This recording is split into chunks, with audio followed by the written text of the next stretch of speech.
Nouvelle saison, nouvel objectif. La prépa pour le top 10 sur l'étape du Tour commence dès aujourd'hui. Et je t'emmène avec moi pour voir tout ça juste après l'intro. C'est parti!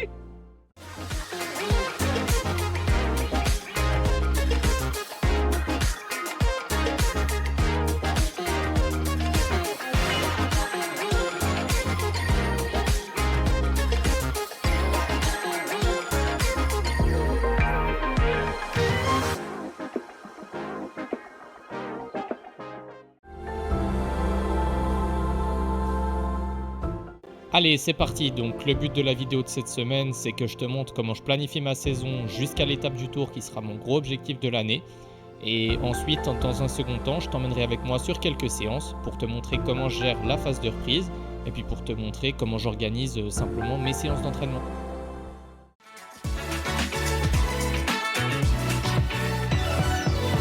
Allez, mardi 4 novembre, on se retrouve directement sur le vélo. Je profite de ce beau soleil qui est revenu aujourd'hui après une semaine sur le home trainer pour vous sortir la caméra et puis pour vous proposer, ça y est, le premier épisode de vlog sur ma préparation à l'étape du Tour. Le but de cette vidéo, ça va être de vous présenter évidemment ma petite semaine d'entraînement jusqu'à la sortie de ce vlog et puis également de vous expliquer un peu comment je m'y suis pris pour la planification de ma saison, puisque ça y est, ma saison est planifiée. Il manque évidemment quelques confirmations de date de course, mais le gros de ma saison est planifié, avec comme point de mire le top 10 sur l'étape du Tour. Et du coup, je vous embarque dans cette vidéo pour vous expliquer comment j'ai fait pour réaliser ma planification pour cette saison 2026. Ça fait maintenant 10 jours que j'ai repris une planification sérieuse de l'entraînement. J'ai repris le 19 octobre. Donc après 2 semaines de coupure, je me suis laissé 2 semaines de reprise multi-activité, multi-sport, sans plan d'entraînement. Juste avec comme objectif de reprendre une activité physique. Et puis là, je me situe maintenant dans une phase de 4 semaines que j'appelle de remise à niveau. Moi, quoi qu'il arrive, du coup, je conseille de prendre une phase d'environ 10 jours loin du vélo, peu importe la saison qu'on vient de passer. Donc du coup 10 jours loin du vélo, ça veut dire que souvent moi je prends 7 jours complètement sans aucun sport et ensuite je reprends progressivement avec d'autres activités, de la PPG, du gainage, de la course à pied, ça peut être plein d'autres choses, du foot, etc. Et ensuite je me laisse une phase de 2 semaines de reprise progressive où là pareil j'essaye de varier les sports, course à pied, vélo, PPG. Et je viens remettre petit à petit du vélo, mais sans structure claire à l'entraînement. Par contre, avec quelques rappels d'intensité pour essayer de maintenir justement mon VO2 max durant cette phase de coupure. Et ensuite, donc ça nous a emmené, comme je l'ai dit, au 27 octobre, à la reprise d'un plan d'entraînement vraiment précis, où là, du coup, je pars sur un bloc tout le temps de remise à niveau. Un bloc qui va durer 3 semaines en général, où le but de ce bloc, c'est de revenir progressivement à mon volume normal en saison. Donc, c'est-à-dire que pendant la phase de coupure, même avec le multi-activité, j'essaye de tourner aux alentours des 12 heures d'entraînement après avoir fait une semaine à 0 heure. Je reprends avec des semaines à environ 12 heures. Et ensuite, dans la phase de remise à niveau, la première semaine, je suis à 14 heures, ensuite 16 et ensuite 18. Donc, l'idée, voilà, c'est de remonter progressivement. Ensuite, une fois que ça a été fait, et donc, dans cette phase de remise à niveau, l'idée, c'est vraiment de récupérer, on est sur un sport d'endurance, donc récupérer les capacités aérobie. Donc, ça veut dire les capacités en zone 2 et également les capacités liées autour du premier seuil. Donc, sur cette phase de remise à niveau, je mets plusieurs entraînements proches du premier seuil et des entraînements en zone 2 assez haute, avec comme but justement de récupérer les watts que j'avais avant la coupure sur ces 2 intensités. À côté de ça, évidemment, une fois par semaine, j'ai des rappels de VO2 max pour maintenir toujours les adaptations. Et également, une fois tous les 10-15 jours, un rappel de lactique ou de SV2. Durant cette phase de remise à niveau, je continue la reprise progressive de la musculation. Donc, je finis la phase de PPG et je lance le corps sur une phase d'endurance de force en musculation pour commencer à préparer le corps pour la muscu avec des charges lourdes en force max. À la fin de cette phase de remise à niveau, je laisse toujours une petite semaine de récupération pour permettre au corps d'assimiler la charge qu'on vient de lui remettre. Et ensuite, quoi qu'il arrive, on est sur un sport d'endurance, donc je pars sur un cycle de développement des capacités aérobies de l'endurance, avec donc un volume qui continue de monter progressivement. Et là, cette fois-ci, un cycle de développement du premier seuil, donc avec le but d'augmenter les watts associés en zone 2 et au premier seuil. Seulement ensuite, une fois que cette phase est terminée, après ma semaine de récup, là, le prochain bloc, on va venir individualiser en fonction de l'objectif de chacun. Et donc du coup, dans mon cas, j'utilise le rétro-planning que je vous présenterai ensuite sur l'ordinateur. Bon, voilà, petite sortie terminée. Bon, 2h55 sur les 3 heures prévues. Bon, c'est pas dérangeant, j'avais fait 4h05 hier. 98,5 km, 225 watts moyen. Donc ça va, j'ai réussi à faire quand même pas mal de zone 2 aujourd'hui. Et demain, c'est repos, donc ça va faire du bien.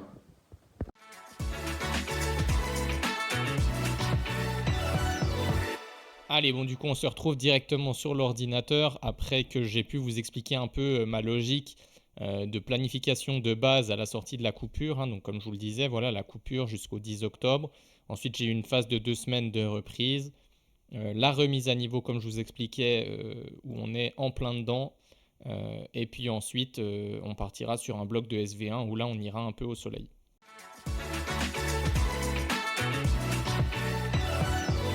Si je dois donner rapidement les points clés de ma logique de planification, donc comme je le disais, il y a une phase de planification liée à la coupure, à la reprise, la remise à niveau, le premier seuil, ça va se dérouler toujours comme ça, avec une phase donc, de reprise pour permettre au corps de repartir, la remise à niveau qui va permettre de revenir au niveau quasiment précédent de la coupure, et puis ensuite une phase de développement du foncier, de la zone 2, du SV1, pour pouvoir ensuite encaisser les intensités. Et derrière, comme je dis, je pars de l'objectif et je mets les blocs les plus spécifiques proches de l'objectif et les moins spécifiques loin de l'objectif. Je prends en compte pour ça, donc quand je parle de spécificité, la demande sur l'étape du tour, donc la demande liée à l'altitude. Qui dit demande liée à l'altitude dit également chaleur pour pouvoir préparer le stage en altitude. On aura également un maintien des adaptations à la chaleur sur juillet, mais plus un développement, on l'aura déjà développé avant. Et du coup, un petit pic de VO2 max avec le Jiménez qui va me permettre de booster et déclencher ce fameux pic de forme. Même logique pour la flèche byzantine, des montées plutôt de 10 minutes. Donc on travaille sur le VO2 long. Avant ça, la PMA courte et ensuite moins spécifique, le sweet spot et enfin le SV2.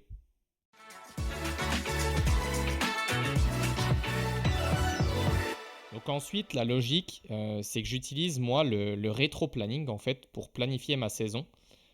Donc je pars de l'étape du tour, je pars également de la spécificité de l'objectif qu'on a déterminé dans l'épisode 0 pour ensuite placer mes blocs du plus spécifique. Le plus spécifique va être placé le plus proche de l'étape du tour et le moins spécifique sera placé le plus loin. Donc en partant de l'étape du tour, moi ce que j'aurai besoin juste avant l'étape du tour, c'est un cycle de Jiménez qui va durer 3 semaines. Il sera adapté évidemment la dernière semaine avant l'étape du tour. Il y aura moins de volume, etc. Mais plutôt intensif. Donc en gros, une alternance entre de la zone 5 qui va me permettre de faire monter ma forme et de la zone 3 qui sera l'allure cible sur l'étape du tour. Ensuite, avant ce bloc-là, j'aurai un bloc très spécifique. Donc comme on l'a vu, il y avait une grosse spécificité qui était l'altitude sur l'étape du tour. Et donc là, j'aurai un bloc de 3 semaines où je serai justement en altitude pour faire du sweet spot. Donc le sweet spot qui a une intensité intermédiaire entre le premier et le deuxième seuil. Et donc qui sera vraiment l'intensité visée dans l'école sur l'étape du tour. Et donc là, j'aurai un bloc de 3 semaines où je serai même pendant 4 semaines en altitude pour avoir une semaine d'acclimatation pendant cette semaine de récupération. Et où ensuite, j'aurai 3 semaines en altitude pour faire du sweet spot à pleine balle. À chaque fois, vous remarquez qu'entre les cycles de développement, j'ai une semaine de récup qui me permet en fait d'assimiler le bloc qui vient de se passer. Donc avant ça, l'idée, ça sera donc d'avoir un cycle de SV2, donc une intensité un petit peu plus haute que celle qui sera prévue pour l'étape du tour. Donc l'idée, ça sera ici d'essayer d'augmenter mon deuxième seuil, d'augmenter la valeur en tant que telle, avant ensuite sur le cycle de sweet spot de plutôt chercher à augmenter le temps de maintien. L'idée sera vraiment de pousser le plafond au plus haut possible pour ensuite travailler sur la durée de l'étape du tour. Donc là, on aura un cycle assez intense avec plutôt des intervalles courts, mais assez punchy. Également, à partir de ce bloc-là, je vais mettre en place un protocole chaleur, tout simplement pour m'acclimater avant d'arriver en stage en altitude. Donc mon protocole chaleur, je le commencerai après cette micro-coupure, donc le jeudi 30 avril. Et là, je mettrai en place un protocole chaleur, donc jusqu'au 24, jusqu'au départ en altitude, pour avoir déjà des adaptations spécifiques à l'altitude qui vont me permettre de m'acclimater plus vite pendant la semaine de récupération. Avant ça, j'aurai le premier objectif de la saison. Il y aura évidemment beaucoup d'autres courses, hein, mais le premier gros objectif A de la saison qui sera la flèche byzantine. Et du coup, c'est pour ça, après ça, je prendrai une micro-coupure de 3 jours parce qu'on aura beaucoup travaillé avant et pour pouvoir vraiment partir sur la préparation spécifique à l'étape du tour. Donc vous le voyez là dans cette planification, il y aura vraiment le mois de mai, le mois de juin et le mois de juillet qui seront spécifiques à l'étape du tour. Donc en gros 3 mois, 2 mois et demi, 3 mois spécifiques vraiment au développement à l'étape du tour. Et avant, du coup, sur la flèche byzantine, ça sera des efforts un peu plus courts. Donc je vais en profiter vraiment sur le début de saison pour travailler sur le VO2 max. Donc du coup, on le voit, juste avant la flèche byzantine, j'aurai un cycle de 2 semaines de VO2 long. Donc du coup, des intervalles plutôt longs pour développer le VO2 max. Et puis avant ça, je mettrai en place un protocole de Ronstadt, donc en 30-15, avec des intervalles du coup à PMA sur des intervalles courts, du coup sur 4 semaines, entrecoupées d'une micro-coupure et d'une semaine de récup. Parce qu'en fait, c'est des séances qui sont très prenantes nerveusement. Et du coup, je veux vraiment être capable de réaliser ce cycle à 100%. Donc je vais faire 2 premières semaines avec une phase également d'acclimatation à la chaleur élevée. Et ensuite, sur le mois qui précédera la flèche byzantine, sur le mois d'avril, là, je maintiendrai simplement les adaptations à la chaleur, donc avec 3 séances par semaine par exemple. Et j'en profiterai pour terminer mon travail de 30-15 et le travail de VO2 long surtout. Avant ça, du coup, il y aura 2 semaines de sweet spot, du coup un peu moins spécifique à la flèche byzantine, mais dans la même logique que ce que je vais avoir pour le mois de mai et juin, je vais répéter un cycle de SV2 puis un cycle de sweet spot, donc développer mon deuxième seuil et développer ensuite le temps de maintien associé à ce seuil-là. Donc si je reprends la planification globale, un premier cycle de SV1 là, sur le mois de décembre, fin novembre, début décembre, qui va me permettre de développer ma capacité d'endurance qui est déjà relativement élevée. Et ensuite, je vais plutôt travailler sur le deuxième seuil et sur le temps de maintien associé, donc avec beaucoup de travail au sweet spot.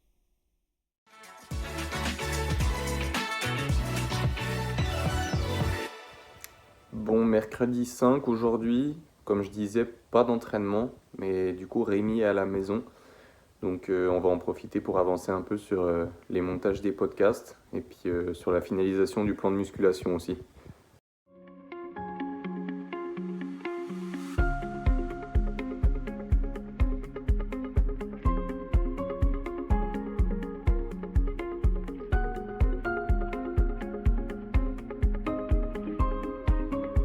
Music licensing reimagined.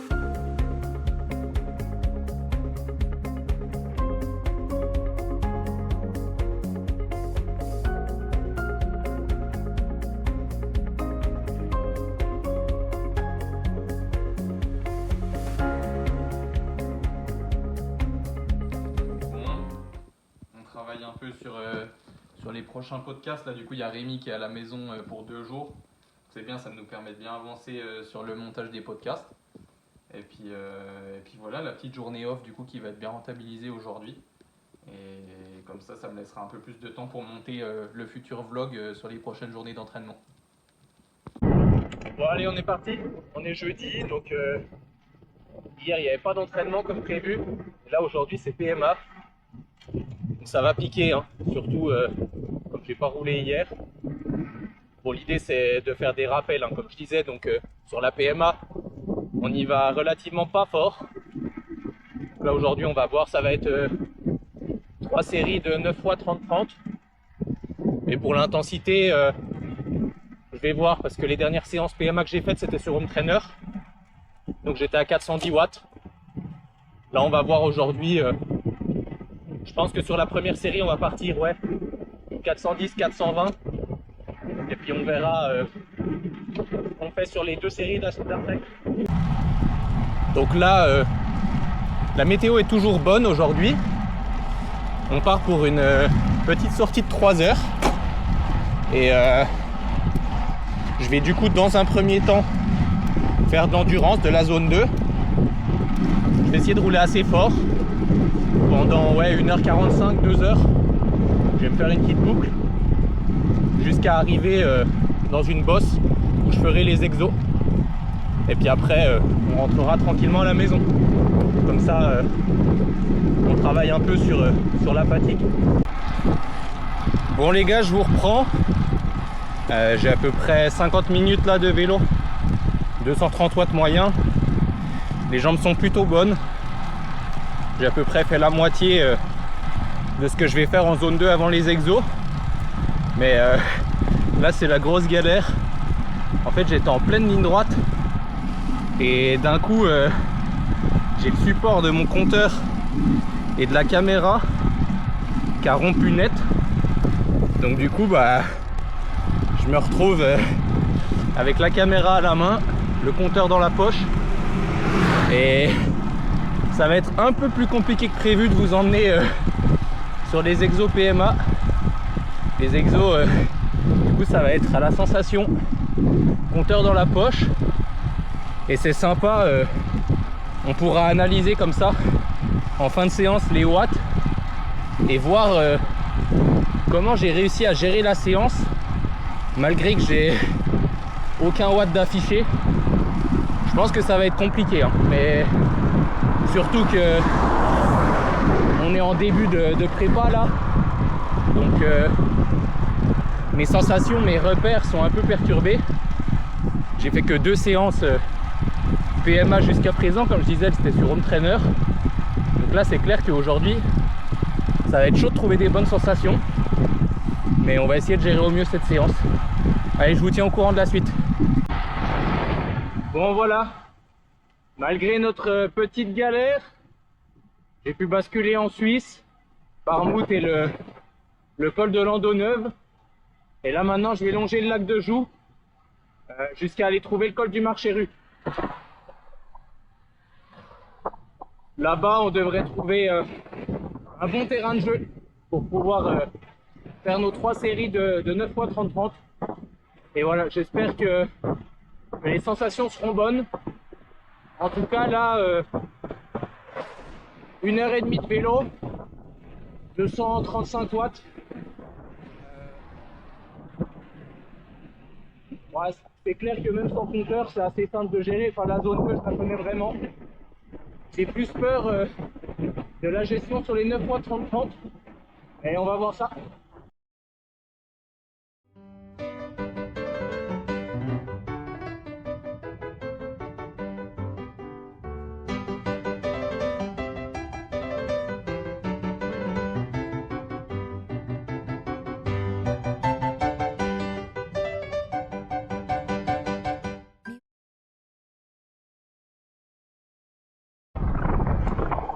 Allez, on est arrivé au pied du col du Marché-Rue et c'est parti pour les séries.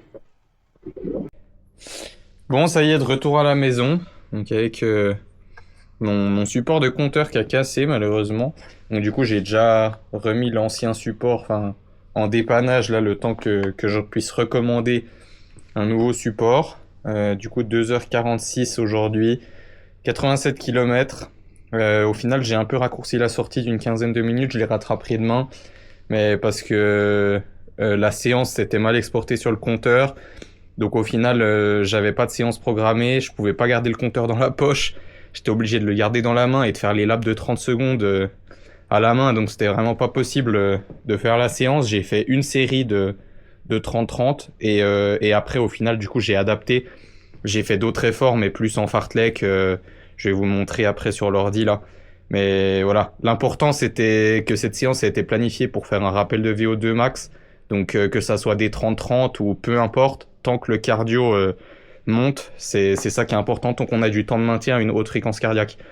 Donc c'est pour ça que j'ai décidé d'adapter la séance, parce que c'était juste l'enfer de faire les laps à la main.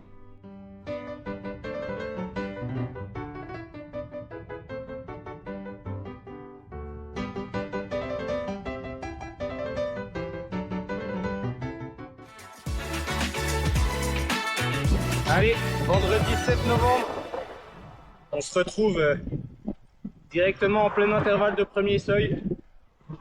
Aujourd'hui, la séance elle est plutôt simple.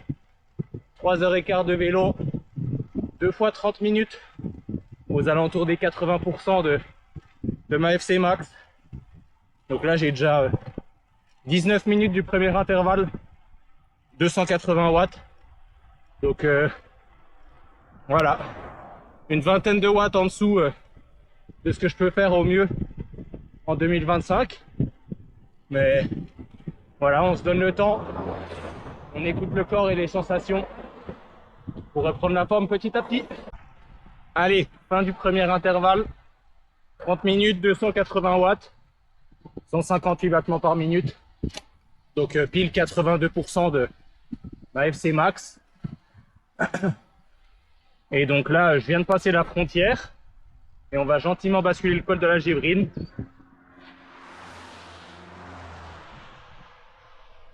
Et comme ça, ensuite, on va pouvoir descendre quasiment jusqu'à Nyon, au bord du lac Léman. Et on remontera par un autre versant du col du Marché-Rue qu'on a fait hier. Mais par un autre versant cette fois-ci. Et puis, on repassera la frontière et il sera temps de rentrer à la maison. On fera le deuxième 30 minutes dans le col. Ça nous fera à peu près 90 km de vélo. Donc avec le dénivelé, je pense pas loin des 3h15. Allez, c'est parti, 1h22 de vélo. On va partir pour le deuxième intervalle, on va remonter. Donc on va viser pareil, 275, 280 watts sur des intervalles longs comme ça. En début de prépa, c'est pas mal. Et puis voilà, je me suis un peu planté de route. J'espère que je serai pas en retard pour l'ostéo à 14h. Mais bon, on verra bien. Je pense que je vais devoir manger en vitesse.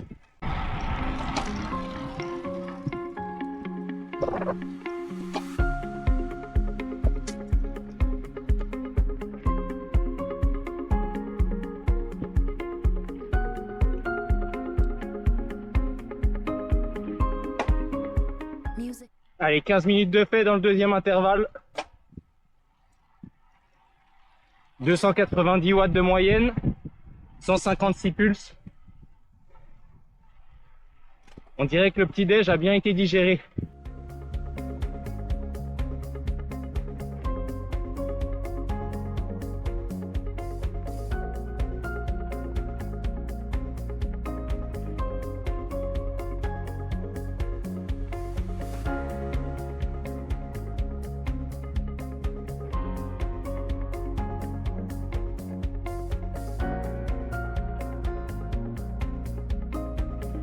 Artlist.io.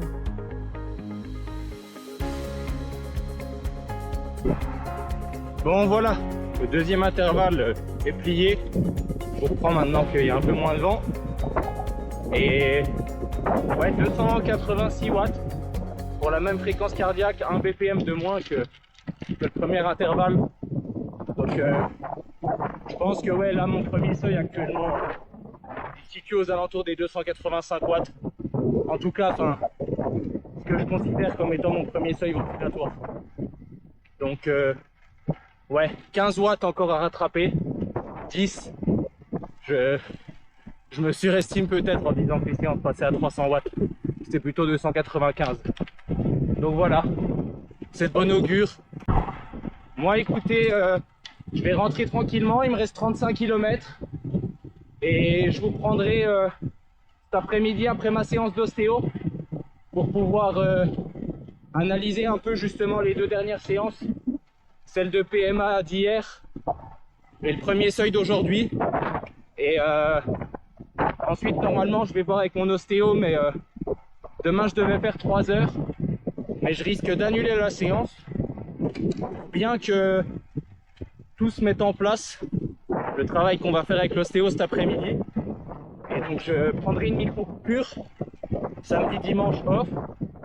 Et je reprendrai du coup lundi. Et je pense que pour que ce vlog sorte proprement vendredi, je vloguerai jusqu'à mardi ou peut-être mercredi, je vais voir. Je pense que la séance de mercredi sera que de l'endurance, donc il n'y aura peut-être pas forcément d'intérêt à un vlog. Je vloggerai du coup jusqu'au mardi. On verra. En tout cas, je vous reprends cet après-midi.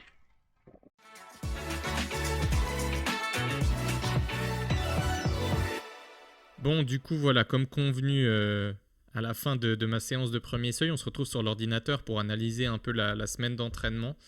Donc voilà, je suis dans ce bloc de remise à niveau depuis le 27 octobre. Donc j'ai déjà eu l'occasion de refaire 4 séances de premier seuil qui se trouvent là lundi, vendredi et lundi-vendredi. Les 2 fois, c'est tombé sur les mêmes jours de la semaine. Donc voilà, je reprends des watts petit à petit au premier seuil. On le voit sur la première séance, j'étais plutôt aux alentours des 270 watts en moyenne. Et voilà, dès la seconde, j'avais essayé en extérieur d'envoyer un peu plus, mais on voit que vraiment il y avait une dérive cardiaque. Donc j'étais passé de 295 à 290, puis pour finir à 285 avec de la dérive. Donc une séance pas top. Et là, sur cette séance, j'avais retrouvé un peu des sensations vraiment à 280 watts de moyenne. Une grosse séance avec des sprints lactiques. Ici, un rappel de sprint très court avec des récup de 24 secondes, 6 secondes, 24 secondes. Donc voilà, pour faire évidemment des rappels des intensités qu'on ne va pas beaucoup travailler ces prochains temps. Et sinon, au niveau de la zone 2, voilà, à partir de jeudi, on voit que j'avais vraiment, suite à la phase de reprise, retrouvé vraiment des watts, parce que 250 watts normalisé avec 142 BPM sur 2 heures, donc c'est plutôt correct. Ici sur 3 heures, pareil, 230 pour 133 BPM, donc c'est proche de ce que je peux faire au mieux de ma forme en 2025.